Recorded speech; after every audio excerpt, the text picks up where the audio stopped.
राज्यातील शिक्षकांसाठी राज्य शासन विविध सुविधा काही योजना राबवते. वैद्यकीय प्रतिपूर्ती योजना ही तशीच एक सुविधा म्हटल्या जातं.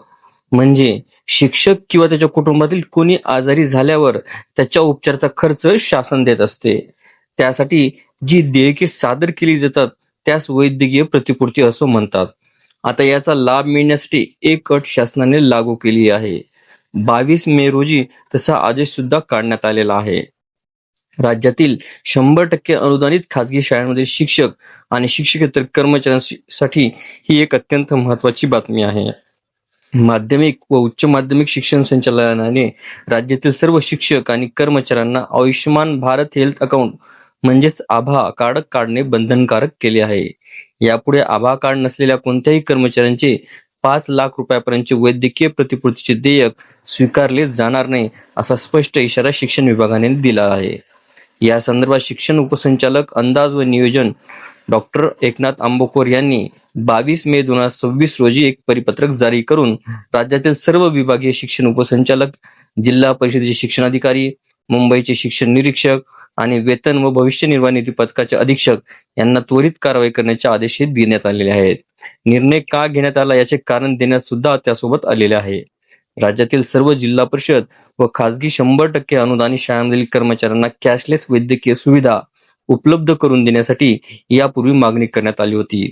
हा प्रस्ताव सार्वजनिक आरोग्य विभागाकडे सादर केला असता विस्तारित महात्मा फुले जन आरोग्य योजना आणि आयुष्यमान भारत प्रधानमंत्री जन आरोग्य योजना अंतर्गत राज्यातील सर्व नागरिकांना प्रति कुटुंब प्रतिवर्ष 5 लाख रुपयापर्यंतचे आरोग्य संरक्षण लाभ अनुज्ञेय असल्याचं स्पष्ट करण्यात आलं.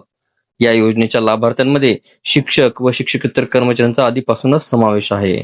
त्यामुळे या योजनेचा संपूर्ण लाभ घेण्यासाठी कर्मचाऱ्याकडे आभा कार्ड असणं आवश्यक करण्यात आले आहे. आभा कार्ड आणि त्याचे महत्व असे आहे. आभा कार्ड हे नागरिकांच्या आरोग्याची सर्व माहिती डिजिटल स्वरूपात सुरक्षित ठेवणार एक 14 अंकी ओळखपत्र आहे. हे कार्ड पूर्णपणे मोफत काढता येते. भविष्यात आरोग्य सेवांचा कॅशलेस आणि डिजिटल लाभ घेण्यासाठी हे कार्ड अत्यंत उपयुक्त ठरणार आहे.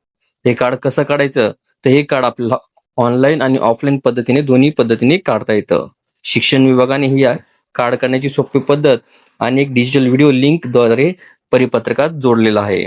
ऑनलाईन पद्धत कर्मचाऱ्यांनी नॅशनल डिजिटल हेल्थ मिशनच्या अधिकृत संकेतस्थळावर जाऊन क्रिएट आभा नंबर हा पर्याय निवडावा व आधार कार्ड किंवा ड्रायव्हिंग लायसन्सचा वापर करून लिंक असलेल्या मोबाईल क्रमांकावर येणारा OTP टाकून ती नोंदणी पूर्ण करावी. प्रक्रिया पूर्ण झाल्यावर 14 अंकी कार्ड PDF स्वरूपात डाउनलोड करता येईल. ऑफलाईन पद्धत इंटरनेटची सोय नसलेल्या कर्मचाऱ्यांनी जवळच्या सरकारी रुग्णालयात किंवा अधिकृत कॉमन सर्व्हिस सेंटर म्हणजे CSC वर जाऊन आधार कार्ड दाखवून हे कार्ड काढून घ्यायचं आहे. सर्व संबंधित प्रशासकीय अधिकाऱ्यांनी आपापल्या स्तरावरून सर्व शिक्षक आणि कर्मचाऱ्यांनी ही माहिती त्वरित अवगत करून देण्याच्या सूचना शिक्षण संचालनालयाने दिलेल्या आहेत.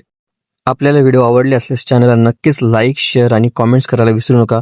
तसेच चॅनलला ऑल नोटिफिकेशन्स ऑन करून सबस्क्राईब करा, जेणेकरून व्हिडिओचे सर्व नोटिफिकेशन्स आपल्याला सर्वप्रथम मिळतील. लवकरच आपण पुढच्या व्हिडिओमध्ये भेटूया. तोपर्यंत नमस्कार.